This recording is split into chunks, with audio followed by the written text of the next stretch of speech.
कांग्रेस के नेता अक्सर सिर्फ गोल करने के लिए माहिर माने जाते हैं और ऐसा ही कुछ हो गया है आज राज्यसभा में। राज्यसभा में वंदे मातरम के 150 वर्ष पूर्ण होने पर जब अमित शाह चर्चा में भाग ले रहे थे तो उसी दौरान कुछ ऐसा हुआ जिसके कारण कांग्रेस के नेता अपने ही बिछाए जाल में फंस गए।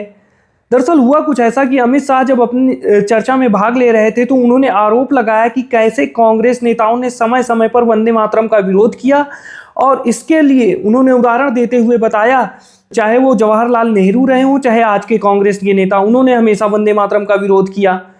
और उन्होंने बताया कि इंडी गठबंधन के नेता कैसे वंदे मातरम का अपमान करते आए हैं और उसका विरोध करते आए हैं। अमित शाह ने बताया कि उनकी आंखों के सामने कई बार उन्होंने देखा है कि कितने कांग्रेसी सांसद और इंडी गठबंधन के साथी सदन में वंदे मातरम का अपमान करते हैं और जब वंदे मातरम का गान होता है तो उससे पहले ही सांसद बाहर निकल जाते हैं या बैठे रह जाते हैं।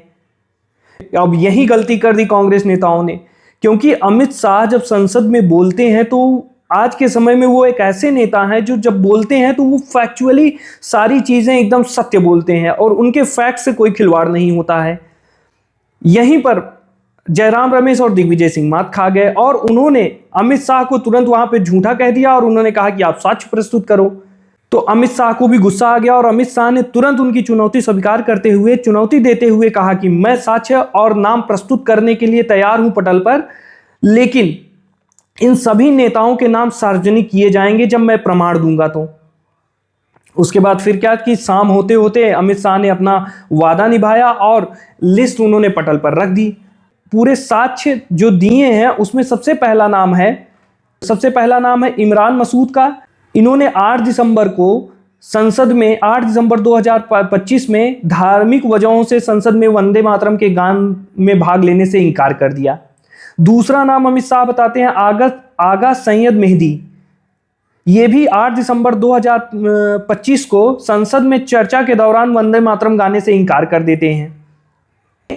नेशनल कॉन्फ्रेंस के नेता हैं जो कांग्रेस की सहयोगी गठबंधन दल है।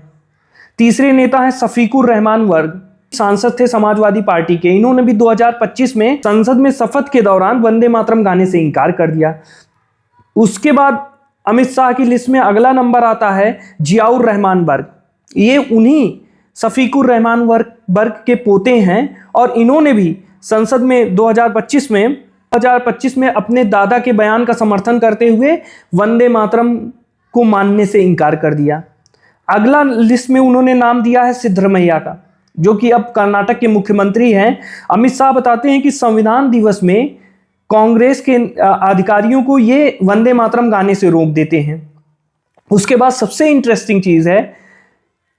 इंटरेस्टिंग नाम आता है कांग्रेस पार्टी का। कांग्रेस की एक रैली में वंदे मातरम का सिर्फ एक छंद ही गाने दिया जाता है। उसके बाद उनके महासचिव केसी वेणुगोपाल राहुल गांधी के आने को लेकर वंदे मातरम को रुकवा देते हैं। उसके बाद अमित शाह की लिस्ट में अगला नंबर आता है समाजवादी पार्टी का। समाजवादी पार्टी ने 2025 में स्कूलों में वंदे मातरम अनिवार्य करने वाले आदेश को रद्द करने की मांग की थी और इसका विरोध किया था कि अनिवार्य ना किया जाए। उसके बाद नंबर आता है सऊद आलम का, जो कि आरजेडी के विधायक हैं। इन्होंने 2025 विधानसभा में वंदे मातरम पे खड़े होने से इनकार कर दिया था। गठबंधन का सहयोगी दल है, इंडी गठबंधन का सहयोगी दल है। तो अमित शाह ने ये सारे तथ्य साक्ष्य के साथ प्रस्तुत कर दिए हैं। कांग्रेस को जवाब देते नहीं बन रहा है। और सबसे बड़ी खास बात है कि अमित शाह ने जो लिस्ट दी है उस लिस्ट में बाकायदा उन्होंने इन सारे नेताओं के बयान के यूट्यूब भाषणों के लिंक भी दिए हैं, जिसको आसानी से देखा जा सकता है। तो से ही कहते हैं कि ओखली में सर देना, और वो अगर सामने नेता अमित शाह जैसा हो तो उससे बहस करना भी बेकार है।